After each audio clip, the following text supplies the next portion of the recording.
1733 সাল। বাংলার সমৃদ্ধ রাজধানী মুর্শিদাবাদ। এই রাজপ্রাসাদেই জন্ম নেন এক তরুণ, যার ভাগ্য জড়িয়েছিল বাংলার ভবিষ্যতের সঙ্গে, সিরাজউদ্দৌলা। তিনি ছিলেন নবাব আলীবর্দী খানের প্রিয় নাতি। ছোটবেলা থেকেই রাজনীতি, ক্ষমতা এবং ষড়যন্ত্রের পরিবেশে বড় হন তিনি। 1756 সালে আলীবর্দী খানের মৃত্যুর পর মাত্র 23 বছর বয়সে বাংলার নবাবের সিংহাসনে বসেন সিরাজউদ্দৌলা।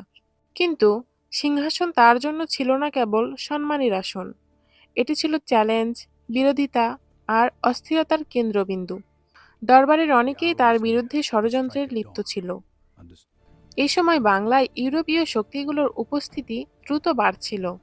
বিশেষ করে ব্রিটিশ ইস্ট ইন্ডিয়া কোম্পানি বাণিজ্যের নামে শক্ত ঘাঁটি তৈরি করছিল কলকাতায়। তারা অনুমতি ছাড়াই দুর্গ নির্মাণ করে, কর ফাঁকি দেয় এবং সামরিক শক্তি বাড়াতে থাকে। তরুণ নবাব বুঝতে পারেন এটি কেবল বাণিজ্য নয়, এটি ভবিষ্যৎ দখলের প্রস্তুতি। সিরাজউদ্দৌলা ব্রিটিশদের বিরুদ্ধে কঠোর অবস্থান নেন।